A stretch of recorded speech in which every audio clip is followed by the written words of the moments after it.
So to start with, um, uh, I'll give you a very brief history about how the research and development program related to healthcare had begun at our center way back in 2010. Under our chancellor's guidance, we had started development of a remote healthcare monitoring device that can continuously monitor ECG of patients, uh, and also initiated research into digital stethoscope, etc. And we had gone into a collaborative international project with a Brazilian partner. This resulted in one of the first cardiology-based devices that we have developed that can continuously monitor ECG even during different activities when patients are under different activities. This was, again, as the photo suggests, was inaugurated and launched by our current Prime Minister, Shri Narendra Modi ji. And then later on, we also built upon this expertise and then started developing various other devices, such as the tongue-controlled assistive devices for paralyzed. And we also obtained US patent for the ECG device. Then we started investing on developing a single sensor device that can actually monitor different vital parameters of the patients, all remotely, so that patients can wear, as a watch or a small, on the finger, a device that can be worn on the finger, etc. But everything can be remotely monitored, and the results come to the patient's smartphone itself. As most of you know, those who are attending, that machine learning and AI is a very integral part of healthcare ecosystem now. And it has been used in identifying diseases early on. And then we were also part of this movement. And then we started developing various machine learning and AI algorithms that were deployed in the hospitals for detection of various diseases. So as part of this, we developed certain deep learning algorithms for sleep apnea detection. And also all these were integrated into IoT devices. Another AI-based detection of disease was acute hypertensive episodes, where patients, we have seen patients actually going into fainting and hypertensive episodes inside the ICUs. So using the AI model, we are able to predict this much ahead of time. The other major research that has come out of our lab is the breast cancer detection using histopathology slides. Many of you know that for patients, the biopsy, once the biopsy is taken, a lab person has to look at the biopsy and then confirm whether there is cancerous cells or not. So we have our team here, headed by a PhD student, has been working on this specifically on breast cancer detection using infrared thermograms as well. And she has been awarded the DST Women Scientist Award as well. All along with this, we have obtained different US patents for all these products. Now in 2020, we started our MTech in biomedical instrumentation signal processing with a huge expertise of faculties, industry experts, and with the close collaboration of the physicians at our hospital in Cochin, which is a 1,500-bed super specialty hospital. So in summary, we know that our entire this biomedical instrumentation signal processing course is based on almost a decade-long experience in development, research, development, and productization of very strong healthcare, based on very impactful healthcare devices. We have 9+ faculties with PhD and international experience who are teaching the students. Just the healthcare team itself has had more than 50+ papers in top journals and conferences.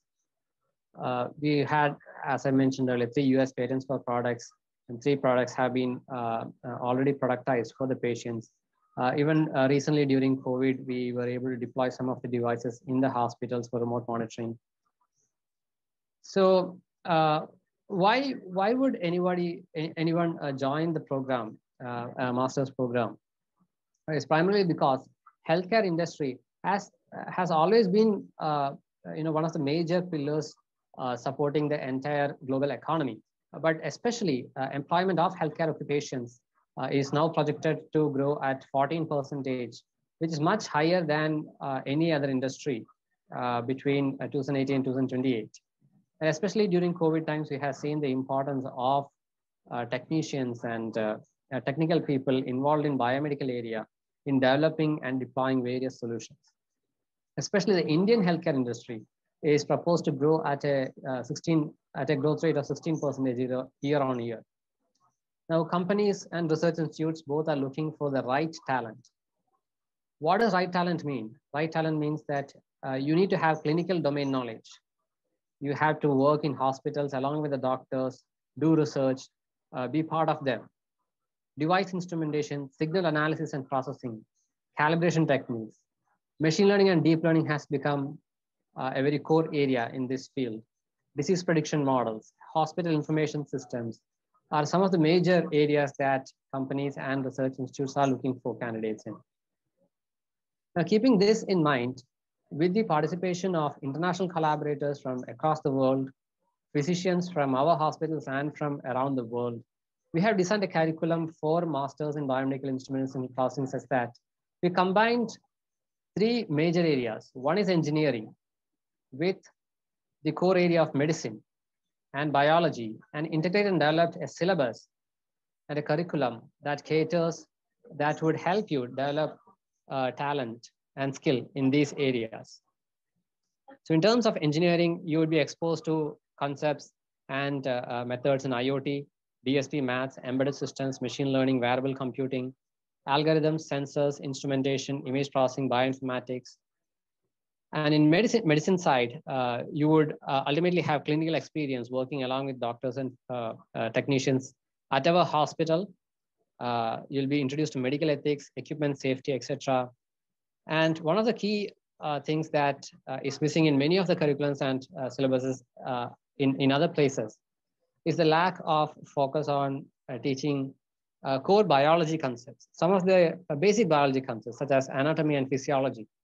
So our students have in their first semester and second semester different courses on anatomy and physiology, because without knowing the human body and its basic functionalities, it's almost not useful when we start applying the concepts of engineering into medicine and biology.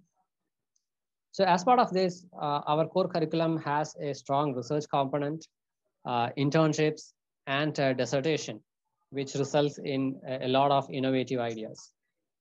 Now, apart from the core concepts, we also offer many more elective courses such as flexible electronics, telehealth, robotics and haptics, biomaterials, biostatistics, MEMS and NEMS, security of devices, wireless body area networks, and many more. Now, as Professor Sethu sir told before, the eligibility is BTech, bachelor's degree in engineering technology, or master's degree in any branch of science, math, statistics, computer applications, MCA, etc. Now, some of the international opportunities and PhD, we offer an integrated PhD program, MTech plus PhD program, where the students are on a relatively fast track to complete their PhD as they go through their MTech itself. We also have dual degree programs with many of the European and US universities, where you can spend 1 year here and 1 year abroad. And we have had some of the students that spoke here also have had opportunities. And then internal internships, as some of the geoinformatics students have got. So these are different opportunities available at as part of this program. And University of Buffalo at New York, UPF and UPC are some of the best universities in Europe, RWTH, TUM, UTD. We have collaborative research going on with these universities.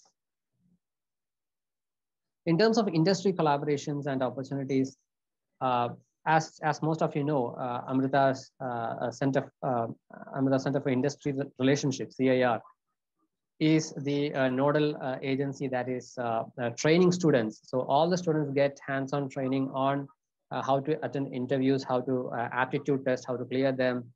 So they get trained on all these skills. And more than, I think, 300 to 400 companies come to our campus every year through CIR. And many of them are healthcare-based companies. Some of them, very recently, we have signed MOUs. Zenworks, Omnex, Maxim Integrated, Philips Healthcare, GE, Xerox are some of them. And so I would like to end my presentation with this. And I hope all of you got a little bit idea about what is the offering at Wireless Center for Wireless Networks and Applications Center in terms of this master's program. Okay, thank you all for listening and your patience.